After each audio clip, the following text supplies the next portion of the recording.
அடுத்து இவங்க பரப்பக்கூடிய இன்னொரு பொய் என்ன அப்படின்னா, லண்டன் கோர்ட்லேயே அந்த ஒட்டுமொத்த மலையும் இந்து கோயிலுக்கு தான் சொந்தமானது அப்படின்னு சொல்லி ஒரு ஸ்டேட்மெண்ட்டை எச் ராஜா கொடுக்குறாரு. இதுவுமே வடிகட்டின பொய் தான். இந்த மலையில் இருக்கக்கூடிய கோயிலும் சரி, சைவர்களும் சரி, சமண இடங்களும் சரி, அங்கே இருக்கக்கூடிய தர்காவும் சரி, யாருக்கு சொந்தம், யார் யாருக்கு எவ்வளவு இடம் அப்படின்ற பிரச்சனை என்பது 1920ஆம் ஆண்டு காலத்திலேயே உருவாகி கோர்ட்டில் போய் கேஸ் போட்டு அந்த வழக்கை விசாரித்த நீதிபதி ராம ஐயர், நல்லா கவனிங்க, ராம ஐயர் 25/8/1923 என்ன ஒரு ஸ்டேட்மெண்ட்டை கொடுக்குறாரு அப்படின்னா, தீர்ப்பை கொடுக்குறாரு அப்படின்னா, நெல்லித்தோப்பு அதில் உள்ள அனைத்தும், நெல்லித்தோப்பு முதல் மசூதி வரையிலான படிக்கட்டுகள், மசூதி, கொடிக்கம்பம் இருக்கும் எல்லா பகுதியுமே இஸ்லாமியர்களுக்கு சொந்தமானது, மற்ற பகுதிகள் அனைத்தும் தேவஸ்தானத்துக்கு சொந்தமானது அப்படின்னு சொல்லி ஒரு தீர்ப்பை 1923 ராம ஐயர் என்பவர் கொடுக்கிறார். இந்த தீர்ப்புக்கு எதிராக மேல்முறையீடு செல்லப்படுது. 12/5/1931 பிரிவி கவுன்சில் லண்டன், அதாவது அன்னைக்கெல்லாம் வெள்ளக்கார ஆட்சி தானே, அப்போ உச்சநீதிமன்றம் என்பது இந்த பிரிவி கவுன்சில் லண்டனில் இருக்கக்கூடிய நீதிமன்றம் தான் உச்சநீதிமன்றமாக பவர் கொண்ட ஒரு நீதிமன்றமாக இருந்துச்சு. அந்த நீதிமன்றத்தில் ஏற்கனவே இந்த ராம ஐயர் கொடுத்தாரில் தீர்ப்பு, அந்த தீர்ப்பை ரத்து பண்ணுங்க, தேவஸ்தானத்துக்கு தான் எல்லாம் சொந்தம்னு சொல்லி அறிவிங்க அப்படின்னு சொல்லி வழக்கு போட்டதற்கு இந்த தீர்ப்பில் அந்த 1923 ராம ஐயர் கொடுத்த தீர்ப்பு தான் சரியானது, அவரவர் இடத்தை அவரவர் பயன்படுத்திக்கங்க அப்படின்னு சொல்லி லண்டனில் இருக்கக்கூடிய பிரிவி கவுன்சிலுமே உத்தரவு போட்டிருக்கு. எச் ராஜா என்ன சொல்றாரு, லண்டன்ல இந்துக்களுக்கு சாதகமாக தீர்ப்பு வந்துச்சுன்னு சொல்றாரு. இந்துன்றதே இங்க இல்ல, தேவஸ்தானம் போர்டா இல்லை சிக்கந்தர் தர்கா நிர்வாகமா அப்படின்றதான் வழக்கு நடந்துச்சே தவிர இங்கே இந்து முஸ்லீம்ன்ற எந்த ஒரு வழக்கு நடக்கவே இல்லை. 2 நிர்வாகத்துக்கு இடையே தான் இந்த வழக்கு நடந்துருச்சு. சரி, அதன் பின்பு 1978 அதாவது 22/11/1978 மலை உச்சியில் இருக்கக்கூடிய தர்காவோட காம்பவுண்டு சுவருக்கும் கொடிமரம் ஏற்றக்கூடிய பாறைக்கும் இடையில இவங்க சுனை கட்டுவதற்கு மராமத்து பணியை செய்கிறாங்க, அதை தடுத்து நிறுத்தணும் அப்படின்னு சொல்லி இந்துத்துவ அமைப்புகள் போய் ஒரு புகாரை கொடுக்குறாங்க. ஆனால் தீர்ப்பு என்ன வந்துச்சு தெரியுமா, சுனை கட்டுவதற்கு எந்த தடையும் கிடையாது அப்படின்னு சொல்லி தீர்ப்பு வந்திருக்கு. இதோட விடலை, 21/11/1996 திருப்பரங்குன்ற மலை உச்சி கார்த்திகை தீபம் ஏற்ற வேண்டும், எங்களுக்கு அனுமதி கொடுங்க அப்படின்னு சொல்லி ஒரு வழக்கை போடுறாங்க.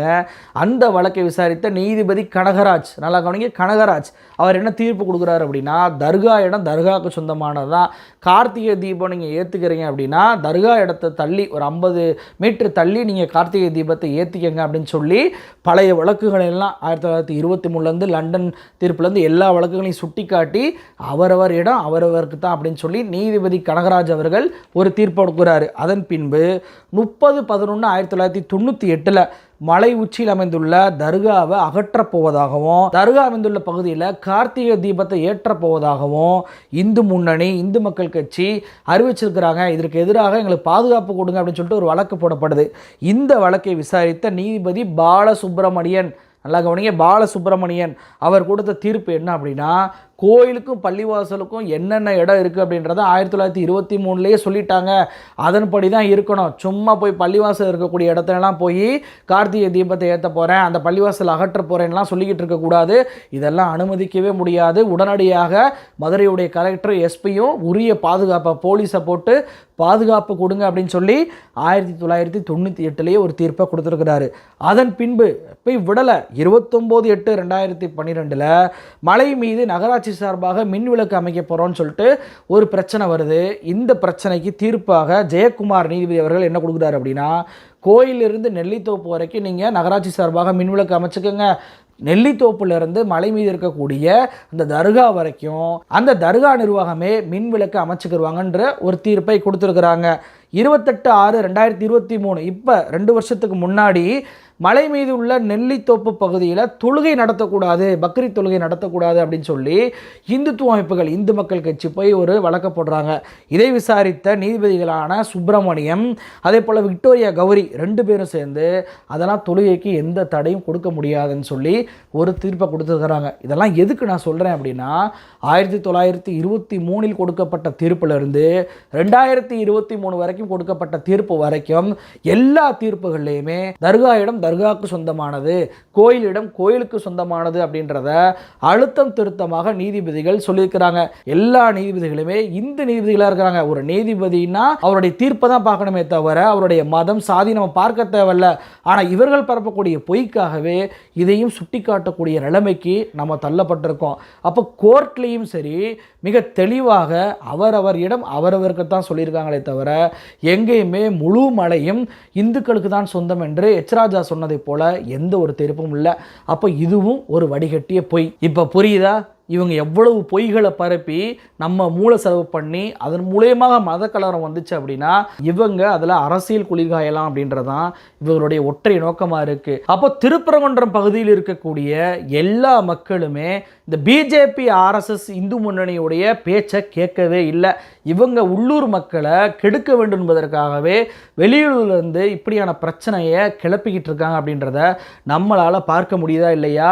அப்போ இவருடைய ஒற்றை நோக்கம் இங்கே மத கலவரத்தை பண்ணணும் அப்படின்னு தான். வெறுமனை மலை மீது இருக்கக்கூடிய சிக்கந்தர் தர்காவுக்கு மட்டும் இவங்க குறி வைக்கல, அந்த சன்னதி வீதியில் இருக்கக்கூடிய ஒரு சர்ச்சுக்குமே இவங்க குறி வைக்கிறாங்க.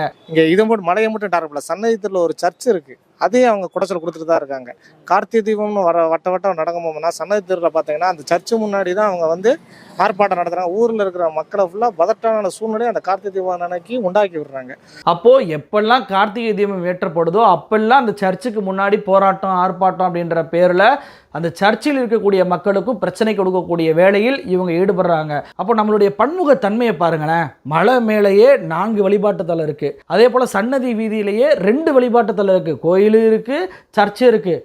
எல்லாரும் ஒற்றுமையாக ஒன்றா தான் இருக்கும். நமக்குள்ளே எந்த ஒரு சச்சரவும் சண்டையும் வந்ததே கிடையாது. மதுரை மக்களுக்கு ஒரு பேர் இருக்குது, சித்திரை திருவிழா காலம் காலமாக நடக்குதுங்க.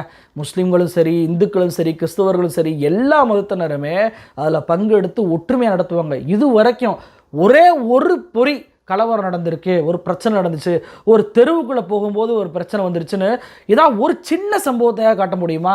அந்த அளவுக்கு மதுரை மக்கள் ஒற்றுமையாக இருக்காங்க. மதுரை மட்டும் கிடையாது, ஒட்டுமொத்த தமிழ்நாடுமே ஒற்றுமையாக இருக்கக்கூடிய மக்கள் தான். அந்த ஒற்றுமையை பற்ற வச்சு 2ஆக பிரித்து விட்டு இந்துக்களோட ஓட்டை ஏமாற்றி வாங்கணும் அப்படின்றது தான் இந்த பிஜேபி ஆர்எஸ்எஸ் இந்து முன்னுடைய ஒற்றை நோக்கமாக இருக்குது. அப்போது நம்ம ஊரை பாதுகாக்கணும் அப்படின்னா இந்த கும்பல் பரப்பக்கூடிய பொய்கள்லேருந்து நாம் நம்பாமல் நம்மளை நாமளே இவங்கள்ட்ட அப்புறப்படுத்திக்கிட்டால் மட்டும்தான் நாம் நம்ம ஊரை பாதுகாக்க முடியும். இந்த வீடியோவை பார்க்கக்கூடிய ஒவ்வொரு நபருமே இதை உங்களுடைய எல்லா நண்பர்களுக்கும் பரப்புங்க.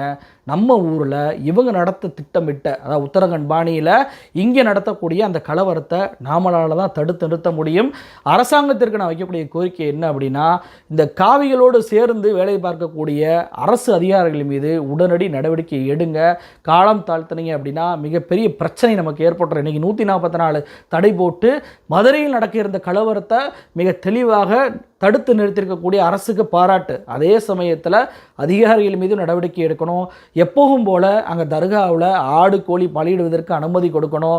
எப்பவும் போல் எல்லா மக்களும் ஒன்றாக அங்கே பயணிக்கக்கூடிய வழிமுறையை ஏற்படுத்தி கொடுக்கணும். கலவரம் செய்யக்கூடிய வெளியூர் நபர்கள் யாருன்னு சொல்லி கண்டறிந்து அவர்களை NSA தேசிய பாதுகாப்பு சட்டத்தில் கைது பண்ணீங்க அப்படின்னா ஒருத்தன் வெளியூர்காரன் கூட வந்து இங்கே பிரச்சனை பண்ணணும்னு நினைக்க மாட்டான். ஆனால் இதை பண்ணாம விட்டோம்னா திருப்பரங்குன்றம் மலை என்பது ஆரம்பம் தான். இனி ஒவ்வொரு மலையாகவும் ஒவ்வொரு இடமாகவும் இவங்க குறி வச்சு இது போன்ற வதந்திகளை பரப்புவாங்க. இவங்களுடைய ஒற்றை நோக்கம் 2026 தேர்தல் தான். அதை முறியடிக்கக்கூடிய வலிமை என்பது அரசாங்கத்திற்கும் மக்களுக்கும் தான் இருக்குது. எல்லோரும் சேர்ந்து இவருடைய வதந்திகளையும் இவருடைய நோக்கத்தையும் முறியடிப்போம்.